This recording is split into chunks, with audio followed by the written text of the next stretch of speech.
Okay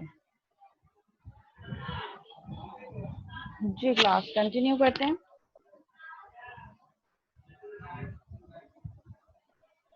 last time हमने properties discuss की थी। एक्चुअली हमने फर्स्ट जो है वो पिलर ऑफ जिसको हम इनकैप्सुलेशन कह रहे हैं, इनकैप्सुलेशन लास्ट क्लास में हमने डिस्कस किया था। थोड़ा सा मैं उसको ओवरव्यू दे देती हूँ। ओवरव्यू ये था कि हमने देखा कि how can be encapsulate our data. We have actually two different types of encapsulation. First one is implicit encapsulation and second one is explicit encapsulation। implicit हम कह रहे हैं बाय डिफॉल्ट जब हम कोई चीज क्लास के अंदर डिफाइन करते हैं, डेटा मेंबर्स और members function. So by default class उसको क्या कर रही है, इनकैप्सुलेट कर रही है within a class name.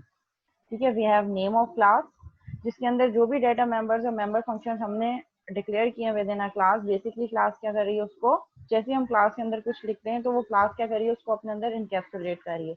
In order to access that those data members और member functions we have to first create the object of class, then after creating object we can use those data members and member functions with object created for the class। तो हमने जो object create किया है उस object के नाम के साथ ही हम उस क्लास के डेटा मेंबर और मेंबर फंक्शंस को एक्सेस कर सकते हैं। सो ऑब्जेक्ट ये हमारे पास क्या हो गया, बेसिकली इम्प्लिसिट एनकैप्सुलेशन है जो हम खुद से हमें object oriented programming C sharp provide कर रही है। और अगर हम फर्दर चाह रहे हैं कि किसी डेटा फील्ड को, किसी भी चीज को हम फर्दर जो है वो सिक्योर करें, तो हम उसको एक्सेस मॉडिफायर प्राइवेट के थ्रू फर्दर क्या कर सकते हैं, इनकैप्सुलेट, यानी कि उसमें एक लेयर ऑफ इनकैप्सुलेशन सिक्योरिटी हमने और बढ़ा दी, so that we can not access it directly outside the class. यानी कि वो चीज, वो डेटा मेंबर जिसको मैंने प्राइवेट रखा है उसको मैं सिर्फ विद इन अ क्लास ही एक्सेस कर सकती हूँ, आउटसाइड द क्लास में ऑब्जेक्ट क्रिएट करके भी उसको एक्सेस नहीं कर सकती। ठीक है, तो ये हमारे पास जो है वो मेन डेफिनेशन है एनकैप्सुलेशन की, हाइडिंग ऑफ डेटा। तो हमने जब किसी चीज को प्राइवेट कर दिया तो प्राइवेट करके हम उसको सिर्फ within a class print करवा सकते हैं, मल्टीप्लाई कर सकते हैं, बट एवर जो भी ऑपरेशन परफॉर्म करना हो हम उस पर कर सकते हैं, but with in a class. Outside the class हम ऑब्जेक्ट बना के भी उसको एक्सेस नहीं कर सकते। क्लास अटेंडेंस अभी सेंड नहीं करनी काइंडली, जब अटेंडेंस का मैं बोला करूँ तब अटेंडेंस सेंड किया करें। ठीक है, तो हमने देखा कि जब हम किसी भी डेटा मेंबर के साथ प्राइवेट लगा देते हैं तो हम उसको outside the class direct access नहीं कर सकते। इन ऑर्डर टू एक्सेस और set the value of that variable हमें क्या करना पड़ता है, we have two option. First we can use getter and setter methods और वी कैन यूज प्रॉपर्टीज। ठीक है, हमने लास्ट टाइम प्रॉपर्टीज देखी थी कि प्रॉपर्टीज क्या होती हैं, किस टाइप की प्रॉपर्टीज होती हैं, उसका एक रिकॉर्डेड लेक्चर भी था और एक प्री रिकॉर्डेड लेक्चर भी मैंने अपलोड किया था जिसका मैंने लिंक आपको पहले ही बता दिया था कि आप देख लीजिएगा। ठीक है, अगर स्टिल किसी को उसमें कंफ्यूजन है तो आप लोग वो दोबारा से उस वीडियो को रेफर कर सकते हैं। देन वी हैव हमने प्रॉपर्टीज देखी थी, प्रॉपर्टीज की भी हमने कुछ टाइप्स देखी थी। क्या टाइप्स है हमारे पास प्रॉपर्टीज की, read only properties, right only properties, read and right only properties.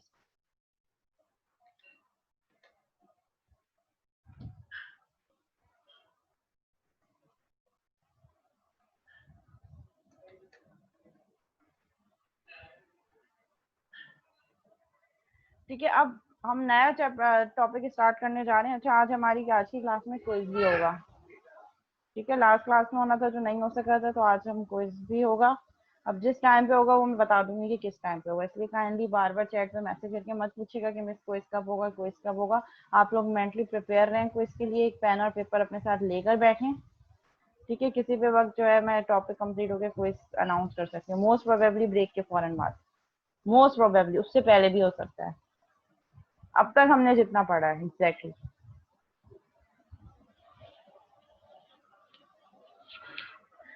ठीक है, we are going to start new topic which is constructor. ठीक है, एक चीज जब हमने ऑब्जेक्ट क्रिएट किया था, ऑब्जेक्ट क्रिएट करते वक्त वो जो लास्ट हमारे पास जो लास्ट हमने एक कंपोनेंट यूज किया था जिसके आगे ब्रैकेट और सेमी कॉलन लगा रहे थे हम, न्यू के बाद क्लास का नेम विद राउंड ब्रैकेट जब हम यूज कर रहे थे, तो वहां पे मैंने आपको कहा था कि जब हम कंस्ट्रक्टर पढ़ेंगे तो मैं इसका यूजेज आपको बहुत डिटेल में बताऊंगी कि ये कंस्ट्रक्टर है। और कंस्ट्रक्टर बेसिकली किस लिए यूज हो रहा होता है, constructor are basically use for initialisation of class variables and class fields. तो जो क्लास के वेरिएबल्स मैंने रखे हैं उस पर जब मैं कंस्ट्रक्टर यूज करती हूँ तो कंस्ट्रक्टर क्या करता है, वो क्लास के जितने भी एट्रीब्यूट्स हमने डिफाइन किए हैं वो उनको according to their data type default value पे सेट कर देता है। अब ये जो मैं स्टेटमेंट कह रही हूँ ये मैं आपको थोड़ा सा यहाँ पे एक्सप्लेन भी कर देती हूँ।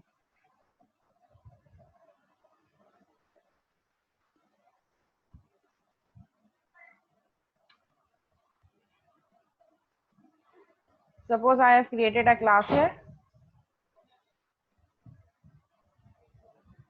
ठीक है, क्लास का नाम मैंने मैथ रखा है, इसमें मैंने दो फील्ड सेट कर दी पब्लिक। बाय डिफॉल्ट जो है अगर हम कोई डाटा एक्सेस मॉडिफायर नहीं लगाएंगे तो वो क्या होगा, पब्लिक प्राइवेट होगा, इसीलिए मैं एक्सप्लिसिटली जाके पब्लिक का कीवर्ड यूज कर रही हूँ। और एक हम एक और फील्ड ले लेते हैं स्ट्रिंग, तो भी पब्लिक कर देते हैं, पब्लिक स्ट्रिंग सी। लेट से मैंने 3 वेरिएबल्स ले लिए, एक को इंट रख लिया, दूसरे को हम फ्लोट कर देते हैं। int a b c float string and public bool d। ठीक है, मैंने 4 डिफरेंट वेरिएबल्स डिक्लेयर किए हैं इस क्लास में। तो इस क्लास के डाटा मेंबर्स मेरे पास कौन से हैं, 4 different variables having different data type. एक इंट है, एक फ्लोट है, एक स्ट्रिंग है और एक बूल है। ठीक है, मैंने ये सिर्फ क्लास में डिफाइन किया है। नाउ मैं क्या कर रही हूँ, मैं क्लास का ऑब्जेक्ट बना रही हूँ। Math is the name of class, तो मैं इस क्लास का ऑब्जेक्ट बना रही हूँ। Math m1 is equal to new math. ठीक है, मैंने क्या किया है, मैंने सिंपल ऑब्जेक्ट क्रिएट किया है। ऑब्जेक्ट कैसे क्रिएट होता है, name of class then name of object जिसके थ्रू आप रेफर करना चाह रहे हैं, न्यू का कीवर्ड जो डायनेमिकली रन टाइम पे मेमोरी एलोकेट करता है, and next this one is the default constructor. ठीक है, मैंने अपनी क्लास में कोई भी कंस्ट्रक्टर नहीं बनाया अभी, ठीक है, कोई कंस्ट्रक्टर नहीं है, लेकिन यहाँ पे ये चीज कैसे वर्क कर रही है, एज अ डिफॉल्ट कंस्ट्रक्टर। जब भी क्लास के नाम के साथ ये राउंड ब्रैकेट्स आएंगे इट मीन्स कि इट्स अ कंस्ट्रक्टर, और अगर एम्प्टी कंस्ट्रक्टर है it means it's a default constructor. और ये इस डिफॉल्ट कंस्ट्रक्टर की क्या फंक्शनैलिटी है, ये जैसे ही मेमोरी में जाके m1 के एक स्पेस बनाएगा, m1 के लिए इंटीजर फ्लोट स्ट्रिंग जो जो डाटा टाइप्स हैं उन डाटा टाइप्स को उनकी डिफॉल्ट वैल्यू पे सेट कर देगा। लेट से इंटीजर की डिफॉल्ट वैल्यू 0 होती है, फ्लोट की डिफॉल्ट वैल्यू 0 होती है, स्ट्रिंग की डिफॉल्ट वैल्यू नल होती है और बूल की डिफॉल्ट वैल्यू फॉल्स होती है। तो जैसे ही मैं इस प्रोग्राम को रन करूंगी,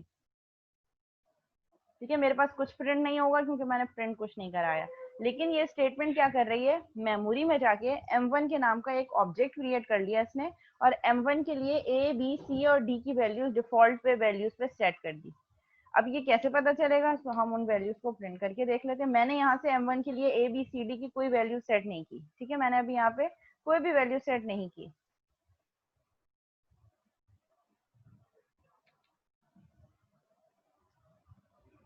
ठीक है, हम देख लेते हैं m1 डॉट a। ठीक है, मैंने m1 डॉट a के लिए कोई वैल्यू सेट नहीं की अभी, क्या कर दिया, ये डिफॉल्ट कंस्ट्रक्टर से सेट हुई है और ये यहाँ पे तो सिर्फ प्रिंट करके ला रहा है इस स्टेटमेंट के। इस स्टेटमेंट को जैसे ही मैंने इस प्रोग्राम को रन किया, इस एक स्टेटमेंट ने m1 के लिए मेमोरी में एक स्पेस बनाई और उसके लिए तमाम फील्ड्स को उनकी डिफॉल्ट, अगर स्ट्रिंग है तो स्ट्रिंग की डिफॉल्ट डाटा टाइप नल पे सेट कर दिया। वन बाय वन हम सब देख लेते हैं।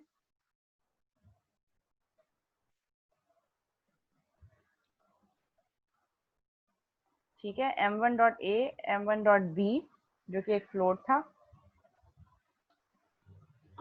m1 डॉट c जो स्ट्रिंग था एंड m1 डॉट d। इसको रन करके देख लेते हैं। ठीक है, ये सारी चीजें इसने डिफॉल्ट वैल्यू पे सेट कर दी, स्ट्रिंग को नल कर दिया, नल मींस नथिंग, एम्प्टी। ये काम किसने किया, इस डिफॉल्ट कंस्ट्रक्टर ने।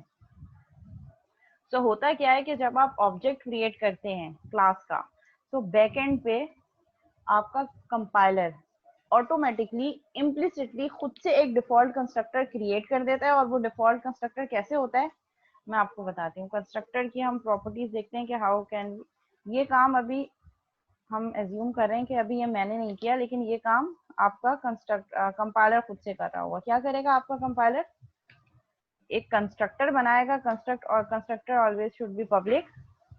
आगे जाके हम देखेंगे कि अगर हम कंस्ट्रक्टर को प्राइवेट करते हैं तो उससे क्या होता है, इसलिए हम कहते हैं कि यूजली कंस्ट्रक्टर को यूज करने के लिए जो उसका मेन पर्पस है उसके लिए हम उसको पब्लिक रखें, public. And then we have a name of class.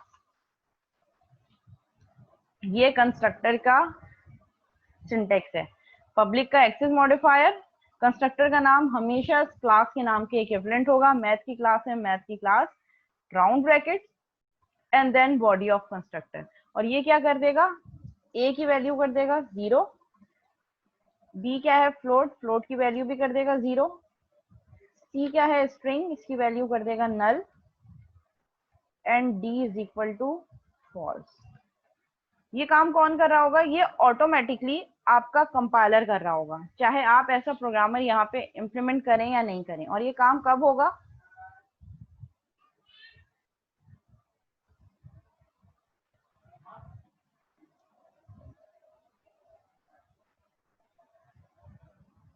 ठीक है। तो यहाँ पे हम क्या कर रहे हैं, जैसे ही अब ऑब्जेक्ट बनेगा, ये स्टेटमेंट जैसी कॉल होगी, तो आपका कंपाइलर बैक एंड पे ये डिफॉल्ट कंस्ट्रक्टर ऑटोमेटिकली इम्प्लिसिटली खुद से क्रिएट करके इन वैल्यूज को सेट कर देगा। ये काम आप नहीं कर रहे, ये काम ऑटोमेटिकली बैक एंड पे हो रहा है, which is transparent to the programmer, जो हमें नजर भी नहीं आ रहा। मैंने तो आपको एक्सप्लेन करने के लिए कर दिया कि ये कंस्ट्रक्टर इस तरीके से काम करेगा। तो कंस्ट्रक्टर बेसिकली होते क्या है, हम कह रहे हैं कि constructor are special type of methods. जिस तरह हमारे पास मेथड्स होते हैं, इसी तरह हमारे पास कंस्ट्रक्टर्स होते हैं। लेकिन मेथड हम किस लिए यूज कर रहे होते हैं, we use methods for any specific task. दो नंबर्स को ऐड करना है, उसके लिए हमने एक मेथड बना दिया।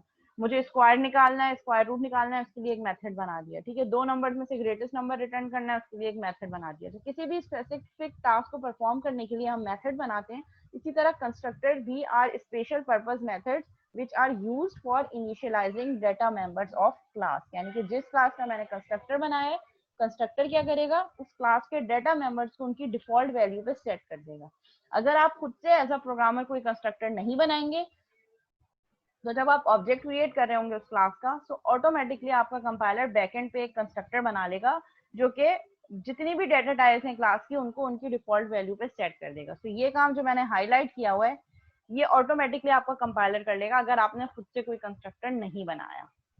So that is the main definition of constructor. Constructor are used for initializing data members of class. Class के जो डेटा मेंबर्स हैं उनको वैल्यू देने के लिए हम कंस्ट्रक्टर यूज कर रहे होते हैं।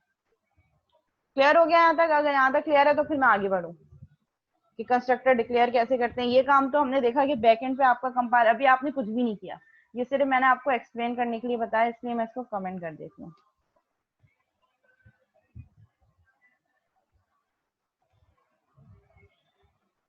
ठीक है, ये काम कौन कर रहा होगा, ये आपका कंपाइलर ऑटोमेटिकली बैकएंड पे कर रहा है। देखिए मैंने इसको कमेंट कर दिया, रन करूंगी कोई फर्क नहीं पड़ेगा। ये देखिए ये काम खुद से कंपाइलर करता है, तो आपको एज अ प्रोग्रामर खुद से इसको इम्प्लीमेंट करने की जरूरत नहीं है, ये आपका कंपाइलर कर रहा है।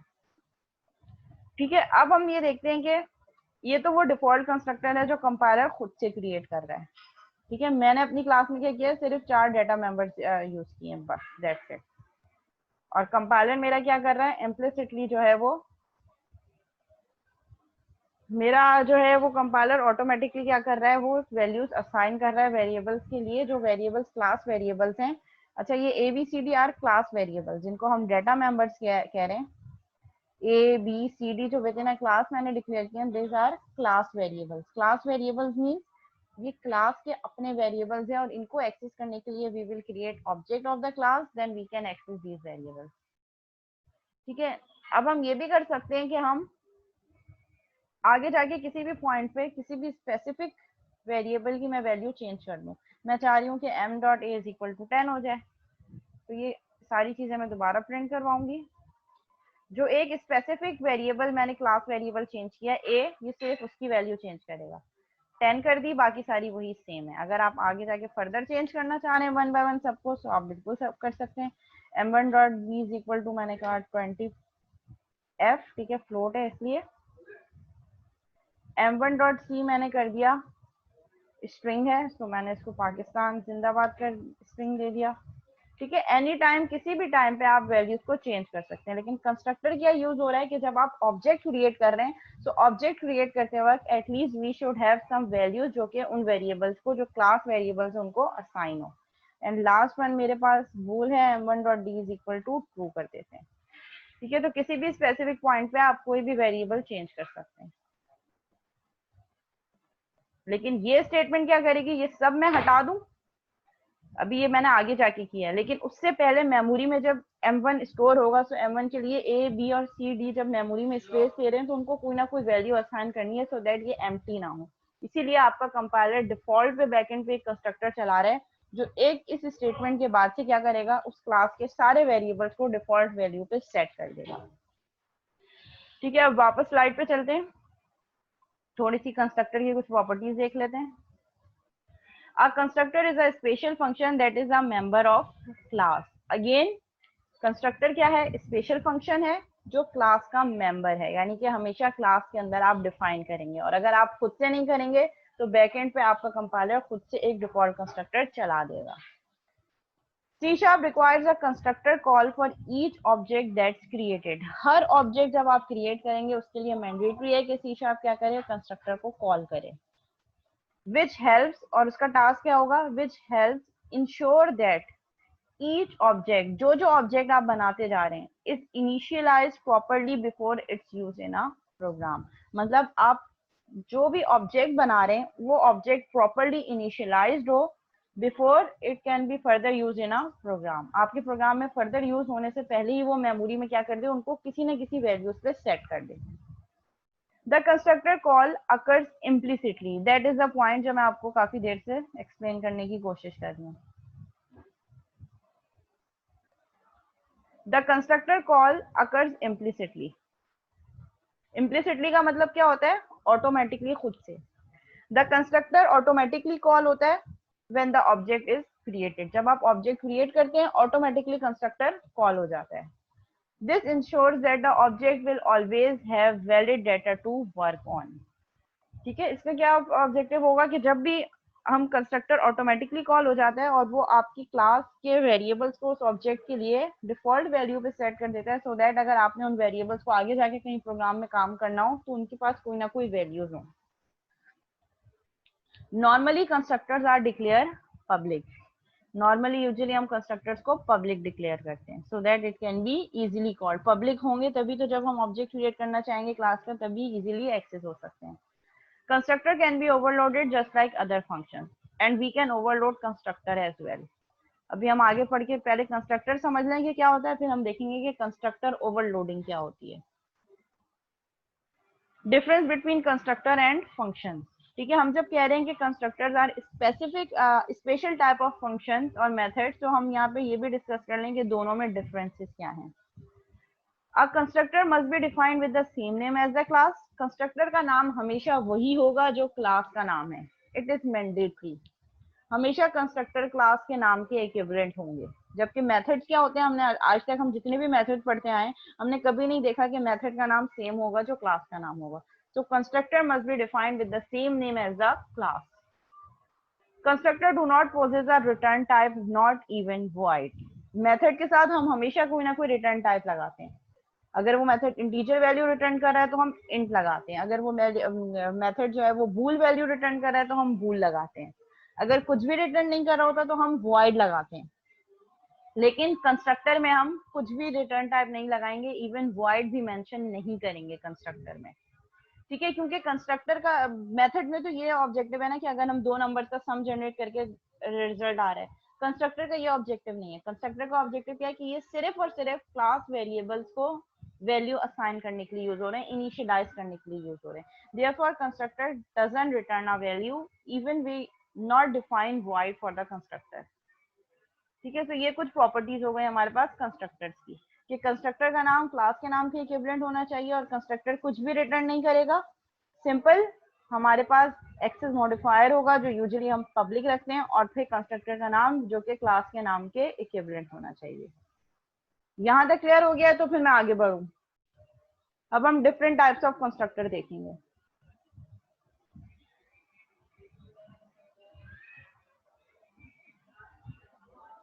ओके, बाकी सब स्टूडेंट्स को क्लियर है? हमजा क्लियर है?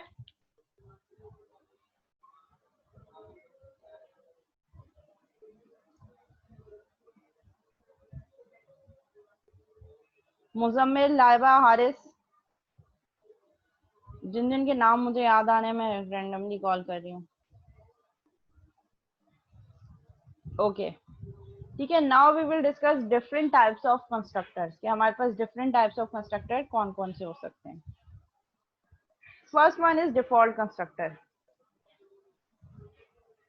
ठीक है, डिफॉल्ट कंस्ट्रक्टर वो कंस्ट्रक्टर होगा जिसके साथ आगे कोई पैरामीटर्स ना हो। पैरामीटर मींस उस कंस्ट्रक्टर में हम कुछ इनपुट नहीं दे रहे। In this constructor, every instance of the class will be initialized without any parameter values. मतलब हम without passing any parameters, we can initialize value of class level variables.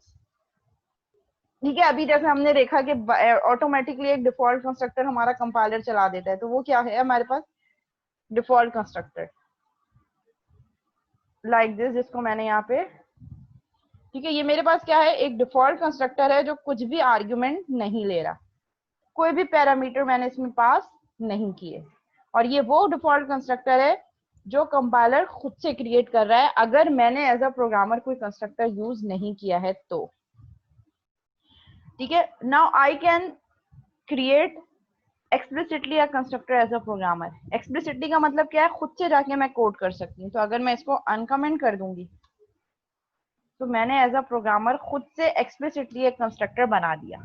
अब क्या होगा, अब कंपाइलर को जब ये ऑब्जेक्ट कॉल होगा math m1 is equal to new math, तो ये आपका कंपाइलर जाके देखेगा क्या क्लास में इस नाम के इक्विवेलेंट कोई कंस्ट्रक्टर डिफाइन हुआ है। तो ये क्या करेगा, बिल्कुल वैसे ही कंस्ट्रक्टर कॉल होंगे जैसे मेथड कॉल होता है। तो इसको जैसे ही मैथ मतलब क्लास का नाम और ये राउंड ब्रैकेट्स मिले, ये फौरन कहाँ चला जाएगा, क्लास में सर्च करेगा कि क्या इस नाम का कोई कंस्ट्रक्टर प्रोग्रामर ने खुद से बनाया है। तो देखें ये सेम नाम का कंस्ट्रक्टर मैंने क्रिएट किया है। तो ये इन वैल्यूज को, इन वैल्यूज, ये जो मैंने वैल्यूज दी ABCD इन वैल्यूज पे सेट कर देगा। और अगर मैंने ये कंस्ट्रक्टर नहीं बनाया होता तो ऑटोमेटिकली कंपाइलर खुद से डिफॉल्ट कंस्ट्रक्टर बना देता। अब क्वेश्चन ये है कि जब मैंने एक एक्सप्लिसिटली खुद से मैंने एक कंस्ट्रक्टर बना दिया है तो फिर मैं वैल्यूज भी अपनी मर्जी की दूं, क्यों मैं 0 0, ये तो वो वैल्यूज हैं जो अगर मैंने कंस्ट्रक्टर ना बनाया होता तो कंपाइलर खुद से रख रहा है। लेकिन जब मेरे पास ये फंक्शनैलिटी है कि मैं अपना यूजर डिफाइंड एक कंस्ट्रक्टर बना सकती हूँ जो कि डिफॉल्ट कंस्ट्रक्टर है, तो मैं क्यों ना इनको अपनी मर्जी से वैल्यू दूं। यानी कि A को 0 B को 0 करने के बजाय मैं 100 कर दूं, A को, B को मैं कर दूं 15 F क्योंकि फ्लोट है, C को नल देने के बजाय हम क्या कर दें, हम C को कर दें पाकिस्तान, या इसको हम कर देते हैं ऊप, और D को हम कर देते हैं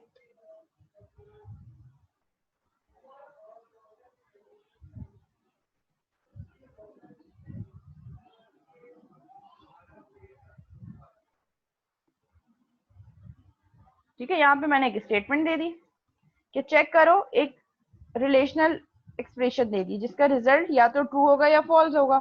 ए की वैल्यू उठाएगा, चेक करेगा क्या 100 ग्रेटर देन 150 है, अगर इट्स ट्रू तो डी की वैल्यू 2 हो जाएगी, नहीं तो फॉल्स हो जाएगी। यहाँ पे किसी को कोई एतराज तो नहीं है।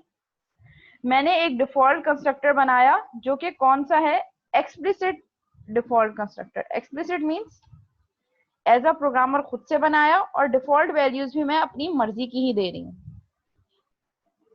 अब जब जब ऑब्जेक्ट बनेगा वो इसी कंस्ट्रक्टर को कॉल करेगा और इन्हीं डिफॉल्ट वैल्यूज पे सेट करेगा। यानी कि जो डेटा टाइप की डिफॉल्ट वैल्यू थी उसके बजाय मैंने एज अ प्रोग्रामर अपनी डिफॉल्ट वैल्यूज दे दी। अब ऊपर जाते हैं, ठीक है, मैंने math m1 is equal to new math बनाया, ठीक है, और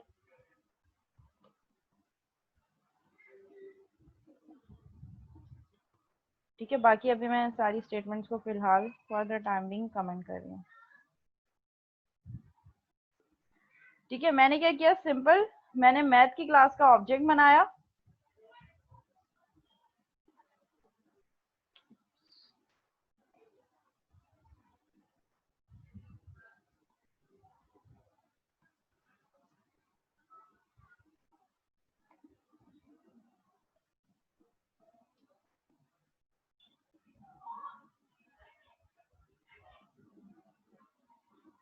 ठीक है, मैंने क्या किया, मैथ की क्लास का ऑब्जेक्ट बनाया। अब इसमें कैसे मेन से प्रोग्राम मेरा रन होना शुरू होगा, सबसे पहले math m1 is equal to new math, जैसे ही मैथ की डेफिनेशन में गया, यानी कि मेरा प्रोग्राम का फ्लो मेन से निकल के कहाँ चला जाएगा, क्लास में। क्लास में जाके चेक करेगा कि इस नाम के इक्विवेलेंट कोई कंस्ट्रक्टर बनाया है, बिल्कुल सेम कंस्ट्रक्टर है। यहाँ पे जाके ए की वैल्यू 100 हो गई, बी की 15 हो गई, सी की ऊप हो गई और डी की क्या हो गई, ए इज ग्रेटर देन 50। पहले इस एक्सप्रेशन को एवेलुएट करेगा और उसका जो भी रिजल्ट आएगा उसको डी में असाइन कर देगा। फिर वापस वहीं जाएगा जहां से कॉल हुआ था, जैसे हम मेथड को करते हैं। यहाँ आया, यहाँ आने के बाद मैंने क्या किया था, एक कंसोल डॉट राइट लाइन की स्टेटमेंट दी जिसमें मैं m1 डॉट ए को प्रिंट करवा रही हूँ। तो ये जो मैंने ऑब्जेक्ट बनाया था जिसके लिए इसमें मेमोरी में जाके मेरी प्रोग्रामर की डिफाइन डिफॉल्ट वैल्यू सेट किए, उनको मैंने प्रिंट करवा दिया। अब आगे जाके मैं उन वैल्यूज को चेंज करना चाहूँ तो अगेन मैं उन वैल्यूज को चेंज कर सकती हूँ। चेंज करा, जब कभी प्रोग्राम में आप किसी भी स्पेसिफिक वेरिएबल को उस ऑब्जेक्ट के नाम के साथ चेंज करना चाह रहे हैं, कर सकते हैं।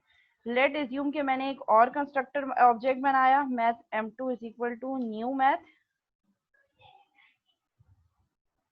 ठीक है। और यहाँ से मैंने कंसोल डॉट राइट लाइन यही सारी चीजें प्रिंट करवा दी m2 के लिए, और मैंने m1 के लिए कोई चीज सेट नहीं करवाई।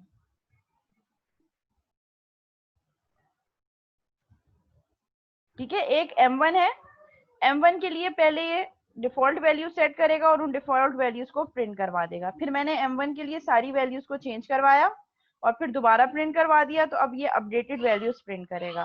फिर मैंने एक और ऑब्जेक्ट बनाया m2 का, m2 के लिए भी वही प्रोसेस यूज होगा, या मैथ के कंस्ट्रक्टर को कॉल करेगा, क्लास की बॉडी में चला जाएगा और क्लास की बॉडी में जाके m2 के लिए यानी कि जो नया ऑब्जेक्ट बनाया उसके लिए a b c और d की यही वैल्यूज सेट कर देगा। वापस आएगा, वापस आके जब मैं कंसोल डॉट राइट लाइन पे m2 dot A B C means मैं जितने भी अनडिफाइंड ऑब्जेक्ट बनाना चाहूँ मैं बना सकती हूँ, हर किसी को वो इसी डिफॉल्ट वैल्यू पे सेट करेगा। ये देखें, पहले इसने m1 को डिफॉल्ट कंस्ट्रक्टर के थ्रू वैल्यूज के साथ सेट किया, फिर मैंने m1 की वैल्यूज को अपडेट कर दिया, फिर ये अपडेटेड वैल्यूज हैं। फिर जो मैंने नेक्स्ट ऑब्जेक्ट बनाया m2 के लिए इसने फिर वही नेक्स्ट जो है वो जो डिफॉल्ट वैल्यूज थी वो सेट कर दी। तो इससे फायदा क्या होगा कि हर नया आने वाला ऑब्जेक्ट इन डिफॉल्ट वैल्यूज पे सेट हो जाएगा। ए बी सी और डी की वही वैल्यूज होंगी हर नए आने वाले ऑब्जेक्ट के लिए जो आप क्रिएट करेंगे।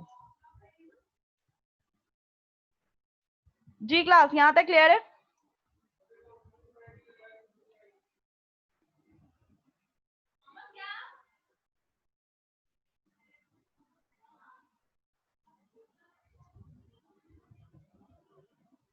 ठीक है, ये तो हो गया मेरे पास डिफॉल्ट कंस्ट्रक्टर।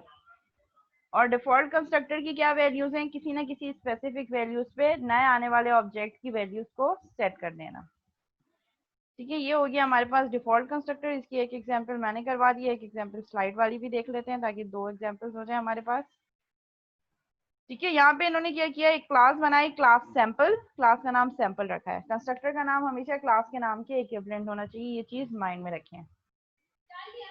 देन इसी क्लास के लिए मैंने दो डेटा टाइप्स, दो वेरिएबल्स डिक्लेयर किए, दो डेटा मेंबर सैंपल की क्लास के। पब्लिक है access modifier, data type string है, और वेरिएबल्स के नाम क्या है, पैरम1 एंड पैरम2। तो ये हमने दो वेरिएबल्स डिक्लेयर कर दिए क्लास लेवल वेरिएबल, जैसे वहां पे ए बी सी डी थे मैथ की क्लास में, यहाँ पे सैंपल की क्लास में पैरम1 एंड पैरम2 और दोनों की डेटा टाइप स्ट्रिंग है। ठीक है, फिर यहाँ पे मैंने एक डिफॉल्ट कंस्ट्रक्टर बनाया, public sample. Again default constructor का फॉर्मेट वही है, public access modifier and name of class and then round brackets. हमेशा कंस्ट्रक्टर बनाते वक्त राउंड ब्रैकेट जरूर आएंगे, तभी वो आइडेंटिफाई कर सकता है कि without bracket is a name of class and with bracket is a constructor, और नेम दोनों के सेम होने चाहिए। और इस कंस्ट्रक्टर के अंदर मैंने क्या कर दिया, पैरम1 की वैल्यू सेट कर दी हेलो एंड पैरम2 की वैल्यू सेट कर दी वर्ल्ड, यानी कि ये हेलो वर्ल्ड की डिफॉल्ट वैल्यूज मैंने सेट कर दी इन दोनों स्ट्रिंग में। फिर एक और क्लास बनाई, इस क्लास में मेन मेथड है और मेन मेथड में जाके मैंने सैंपल का एक ऑब्जेक्ट बना दिया, sample obj is equal to new sample. तो जैसे ये सैंपल कॉल करेगा, सैंपल ये कहाँ चला जाएगा, सैंपल यहाँ पे, यहाँ आया, ओबीजी के लिए यानी कि मेमोरी में जाके ओबीजी के लिए एक स्पेस रिजर्व करेगा और ओबीजी के लिए पैरम1 की वैल्यू हेलो कर देगा और ओबीजी के लिए पैरम2 की वैल्यू वर्ल्ड कर देगा इस एक स्टेटमेंट के बाद ही। ठीक है, once object of class created automatically constructor will be called. आप जैसे ही ऑब्जेक्ट बनाएंगे ऑटोमेटिकली आपका प्रोग्राम कंस्ट्रक्टर को कॉल कर देगा और उस ऑब्जेक्ट के लिए ये वैल्यूज उस क्लास लेवल वेरिएबल्स की सेट हो जाएंगी। फिर मैंने क्या किया, कंसोल डॉट राइट लाइन पे obg.param1 एंड obg.param2 प्रिंट करवा दिया। तो ये मेमोरी में जाएगा कि obg यानी कि रेफरेंस तो हमेशा ऑब्जेक्ट के नाम से होगा, तो मेमोरी में जाके देखेगा कि obg के लिए param1 की वैल्यू क्या है, उठाएगा हेलो और प्रिंट कर देगा स्क्रीन पे। देन obg.param2 वर्ड उठाएगा और प्रिंट कर देगा स्क्रीन पे। ठीक है, हम एक चीज और भी कर सकते हैं यहाँ पे कि यहाँ पे मुझे हर दफा जब क्लास लेवल वेरिएबल्स को प्रिंट करवाने के लिए कंसोल डॉट राइट लाइन की स्टेटमेंट यूज करनी पड़ रही है, इससे बेटर ये है कि मैं यहाँ पे जो मेरे पास क्लास बनाई है मैथ की, इस मैथ की क्लास के अंदर एक मेथड बना दूं तो दैट आपको कंस्ट्रक्टर और मेथड का डिफरेंस भी पता चल जाए। मैंने यहाँ पे एक मेथड बनाया, पब्लिक मेथड रिटर्न टाइप होना जरूरी है, मैंने कहा वॉइड, और मेथड का नेम मैंने दे दिया प्रिंट ऑल। ठीक है, और प्रिंट ऑल के लिए मैंने क्या किया, वो जो कंसोल डॉट राइट लाइन की स्टेटमेंट्स में यहाँ दे रही थी बार बार, इसको हटा देते हैं यहाँ से, वो मैं इस मेथड के अंदर दे दूं।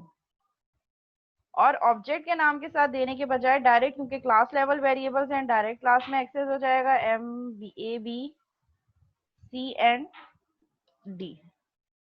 ठीक है, मैंने क्लास के अंदर एक प्रिंट ऑल का मेथड बना दिया जो ABCD यानी कि ये जो क्लास लेवल वेरिएबल्स मैंने क्लास के अंदर डिफाइन किए इनको प्रिंट करवा सके।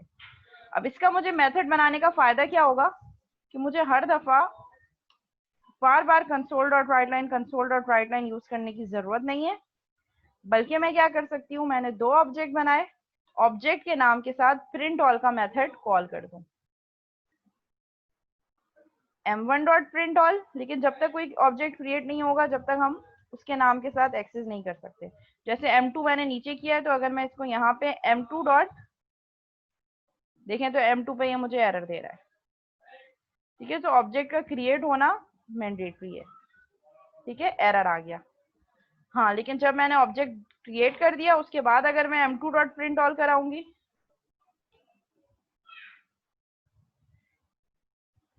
तो ये कॉल कर देगा, अब कोई एरर नहीं है। इसको रन करके देख लेते हैं।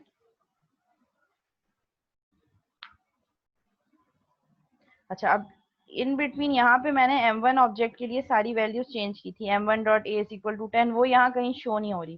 क्यों शो नहीं हो रही? क्योंकि मैंने इन वैल्यूज को सेट करवाने के बाद m1 के लिए प्रिंट ऑल का मेथड दोबारा कॉल नहीं किया था। मैं प्रिंट ऑल का मेथड कॉल कर दूंगी तो यहाँ पे ये मुझे m1 के लिए भी जो अपडेटेड वैल्यूज हैं वो प्रिंट करवा देगा।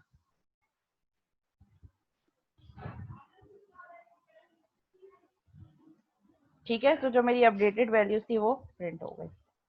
तो आप ये ज्यादा बेटर वे कि आप क्लास के अंदर एक प्रिंट ऑल का मेथड बनाते हैं जो ABCD, अब वहां पे मुझे बार बार ABCD अलग अलग ऑब्जेक्ट के नाम के साथ यूज करना पड़ता है। ऑब्जेक्ट वन बनाया m1, m1 dot A, m1 dot to B, m1 dot C, m1 dot D, फिर एक और ऑब्जेक्ट बनाया m2, m2 डॉट ए, m2 डॉट बी, m2। उससे बेटर ये कि क्लास के अंदर मैंने ABCD के लिए वेरिएबल मेथड के अंदर इन वेरिएबल्स को प्रिंट करवा दिया, और वहां से जहां से मैं ऑब्जेक्ट बना रही हूँ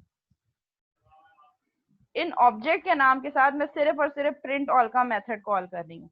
तो मेथड एक ही है, लेकिन हर ऑब्जेक्ट के अकॉर्डिंगली मुझे वो हर ऑब्जेक्ट की वैल्यू सेट कर रहा है। m1 डॉट प्रिंट ऑल इस डिफॉल्ट कंस्ट्रक्टर के थ्रू m1 की वैल्यू क्या सेट हुई थी, 115 ऊप एंड फॉल्स, जो डिफॉल्ट कंस्ट्रक्टर कर रहा था, प्रिंट हो गई 115 ऊप एंड फॉल्स।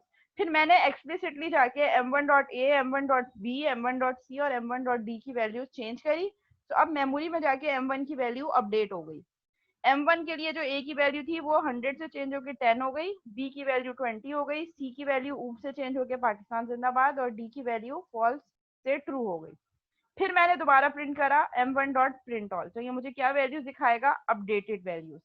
अब मुझे जब भी m1 के लिए मैं वैल्यूज दूंगी वो कौन सी वैल्यूज देगा, अपडेटेड वैल्यूज। प्रीवियस वाली वैल्यूज मेमोरी से डिस्कार्ड हो गई और ओवरराइट हो गई नई वैल्यूज।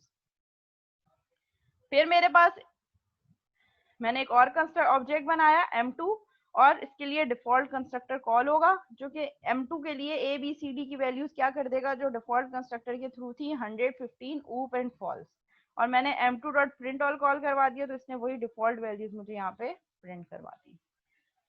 यहाँ तक किसी को कोई क्वेश्चन तो नहीं है, कोई सवाल?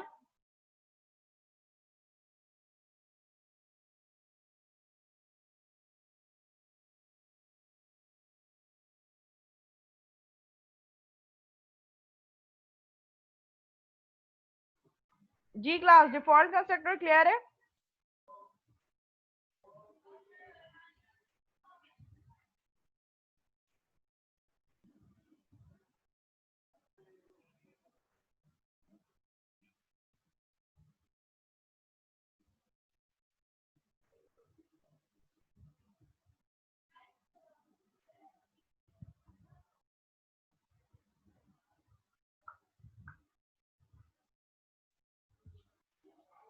अच्छा, एक नाम का एक ऑब्जेक्ट दोबारा नहीं बन सकता।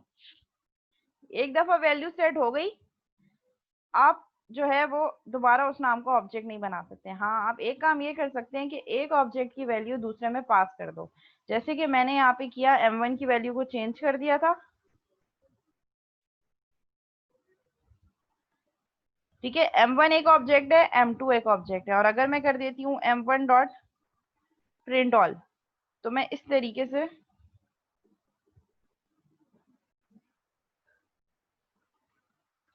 एक ऑब्जेक्ट की वैल्यू दूसरे ऑब्जेक्ट में पास कर सकती हूँ। जैसे मैंने यहाँ पे m1 बनाया था, हाँ m1 को दोबारा क्रिएट नहीं कर सकती। अगर मैं यहाँ पे करूंगी math m1 is equal to, तो ये मुझे एरर दे देगा। तो सेम नेम का वेरिएबल दोबारा से इनिशियलाइज नहीं हो सकता, सेम नेम का ऑब्जेक्ट जैसे सेम नेम का वेरिएबल नहीं बना सकते थे। ऐसे ही पढ़ा था ना हमने कि अगर मैंने int a is equal to 10 कर दिया, तो मैं इंट a अब दोबारा नहीं कर सकती, क्योंकि एक नाम का एक ही वेरिएबल होगा एक क्लास में, और एक नाम का एक ही ऑब्जेक्ट होगा एक क्लास में। ठीक है, तो हमने यहाँ पे क्या किया, ये वाले काम नहीं हो सकता। लेकिन अब मैं चाह रही हूँ किसी सर्टेन पॉइंट पे कि m1 की वही वैल्यूज हो जाएं जो डिफॉल्ट वैल्यू m2 के लिए सेट हुई है। तो m2 की कौन सी वैल्यू सेट हुई है, जो ये कंस्ट्रक्टर कर रहा है, 100 ऊप 120 ऊप एंड फॉल्स। तो मैंने क्या किया, मैंने कहा कि m1 की वैल्यू दोबारा से m1 is equal to m2। तो अब ये क्या होगा, मेमोरी में जाके m1 भी एक जो रेफरेंस था m1 का कहाँ बन जाएगा, m2 से। यानी कि जिन ए बी सी डी को m2 रेफर कर रहा है उनको m1 भी करेगा। तो मैं जब m1 डॉट प्रिंट ऑल करूंगी तो मुझे क्या वैल्यूज दिखाएगा, जो m2 की वैल्यूज थी, ये वाली, ये जो m2 की वैल्यूज थी। तो इसी तरह किसी भी सर्टेन पॉइंट से आप एक ऑब्जेक्ट की वैल्यू दूसरे पे पास कर सकते हैं सिंपली। अच्छा जी, मीटिंग एंड होने वाली है, मीटिंग एंड हो जाए तो सेम मीटिंग आईडी पे दोबारा ज्वाइन करेंगे।